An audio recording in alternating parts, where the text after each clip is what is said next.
Hello students, I Sakshi Pandav welcome you all to my new brand YouTube channel that is Knowledge Nest. इसमें हम आज से start करेंगे अपने 10th standard के बेसिक से साइंस 1 से। अपना फर्स्ट टॉपिक है ग्रेविटेशन। ये जो ग्रेविटेशन चैप्टर है इसको टोटल 3 मार्क्स का वेटेज है अपने बोर्ड्स में। मैं आपको इसलिए बता रही हूँ क्योंकि आप अपने बोर्ड्स के पेपर्स के लिए प्रिपेयर करेंगे तो it has 3 marks of weightage to your board which has 5 marks of weightage including options। अगर आपने ऑप्शन से लिया तो उसको 5 मार्क्स का वेटेज है, वरना ये 3 मार्क्स के वेटेज के लिए पूछा जाता है बोर्ड में। एंड इम्पॉर्टेंट चैप्टर है अपने 11th-12th के हिसाब से। आपको अगर आपका करियर फिजिक्स में करना है तो it's important. Okay, so without wasting too much time we are going to start our new chapter gravitation. Okay, so gravitation के बारे में आप लोगों ने थोड़ा बहुत पहले पढ़ा होगा अपने प्रीवियस स्टैंडर्ड्स में। आपने क्या पढ़ा था कि ग्रेविटेशन ये एक यूनिवर्सल फोर्स है which not acts only the two objects between the earth but it acts the two objects between the universe। ये सिर्फ अर्थ में के दो ऑब्जेक्ट्स के बीच में रहने वाला यूनिवर्सल फोर्स नहीं है, बल्कि पूरे यूनिवर्स में ये 2 ऑब्जेक्ट्स के बिटवीन जो फोर्स है उसको हम ग्रेविटेशन फोर्स कहते हैं। आपने वो आइजैक न्यूटन वाली स्टोरी सुनी होगी शायद से कि सर आइजैक न्यूटन ने क्या किया था, ग्रेविटेशन को डिस्कवर किया था। ओके, ये बहुत ही ग्रेट साइंटिस्ट है। इनके बारे में मैं आपको बताना चाहूंगी कि न्यूटन ने not only just he discovered the gravitation but also he discovers the laws of motion. Okay, laws of motion भी इन्होंने डिस्कवर किए, equations of motion, okay, and laws of gravitation. Okay, Newtons ने बहुत से अपने laws discover किए हैं। जो न्यूटन से पहले केपलर्स आए थे, केपलर्स ने अपने कुछ प्लैनेटरी मोशन पे हमको लॉज दिए थे। वो लॉज को मैथमेटिकली डिराइव किया सर आइजैक न्यूटन ने।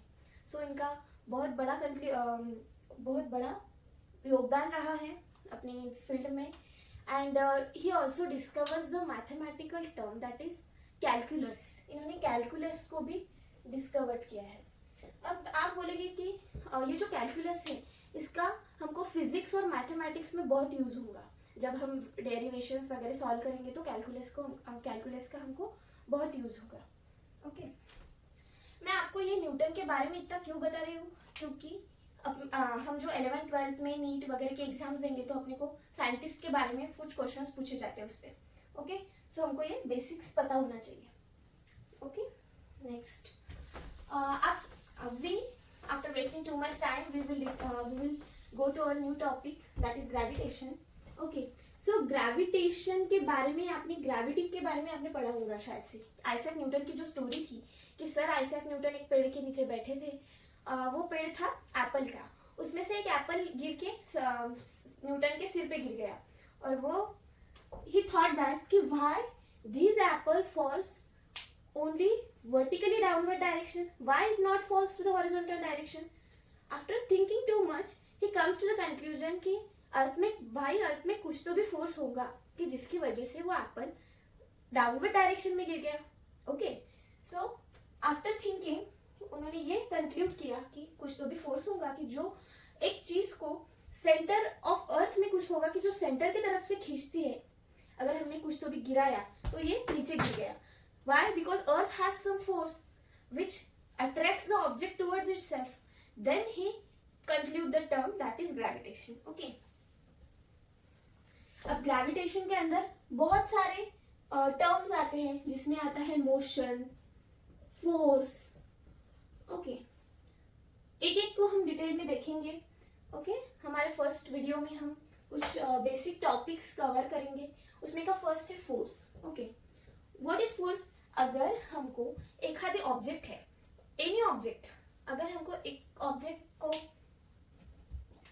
उसकी डायरेक्शन चेंज करनी होगी या उसकी मोशन चेंज करनी होगी, then we have to apply the force on that object. If you have change the direction of any object then you must require the force. Force का basic formula है ma. What is ma? Mass into acceleration. We will discuss all this terms in detail further, but just आपको ध्यान में रखना है mass into acceleration.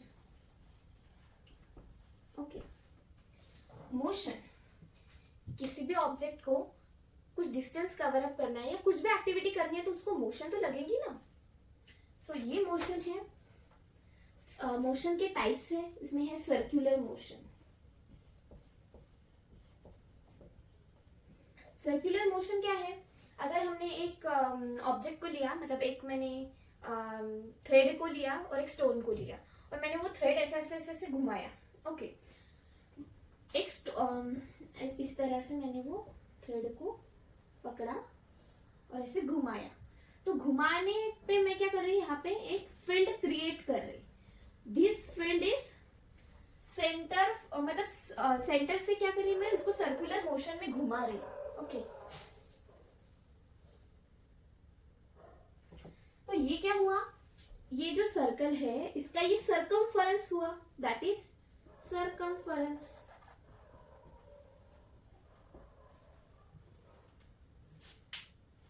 One second.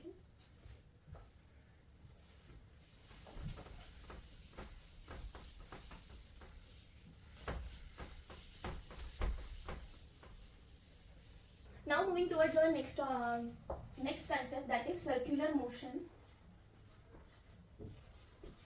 and centripetal force. Friends, आप लोगों ने इस मोशन के बारे में पढ़ा होगा. मोशन अलग अलग टाइप्स के होते हैं. अगर हम बात करते हैं सर्कुलर मोशन की, इफ मैंने एक स्ट्रिंग लिया और एक स्टोन लिया, स्टोन को स्ट्रिंग से टाइप कर दिया और ऐसे गोल गोल गोल गोल उसे घुमाती रही, तो क्या होगा कि ये गोल गोल घूमेगा एक सर्कुलरली राउंड में. ओके. सर्कुलर राउंड में वो गोल गोल गोल गोल घूमेगा, तो उसे हम लोग बोलते हैं circular motion. Okay. An object moving along the circumference of the circle, it is called as simply circular motion. ये क्या करता है, circumference को कवर करता है. circumference of circle, तो सिंपली हम लोग इसे क्या बोलते हैं, सर्कुलर मोशन. अगर एक आधी ऑब्जेक्ट एक स्ट्रेट लाइन में जा रही होंगी तो हम लोग उसको बोलते हैं लीनियर मोशन. ओके. मोशन के अलग अलग टाइप्स हैं. हमें यहाँ पे सर्कुलर मोशन के बारे में दिया हुआ है. होप आपको समझ में आया होगा. सर्कुलर मोशन, सर्कल में घूमती है वो ऑब्जेक्ट और सर्कमफरेंस को कवर करती है सिंपली. नेक्स्ट है हमारा सेंट्रीपिटल फोर्स. सेंट्रीपिटल फोर्स क्या है बेटा? सेंट्रीपिटल फोर्स क्या है? Simply centripetal force means the force which act on the object moving along the center of the circle and it is directed towards the center. Cut. Okay. Centripetal force के बारे में बात करते हैं. Centripetal force means the force which acts along the circle and it is directed towards the centre of the circle. जो कि हम लोग सेंटर से उसको फोर्स लगा रहे हैं, इसके लिए वो गोल गोल गोल गोल घूम रहा है. That force is called as centripetal force. The force acting on object moving along the circle and it is directed towards the center of the circle. That force is simply called as centripetal force. Okay. हमारा next topic है Kepler's law of planetary motion, जो कि अपने boards के लिए important है. पूछे गए हुए क्वेश्चन है उस पर. तो ये केपलर्स लॉ हम नेक्स्ट वीडियो में देखेंगे. तब तक stay tune for the next video. If you like my video then you can subscribe to my channel and please hit the bell icon so that you can get all the notifications of the channel. Okay, thank you.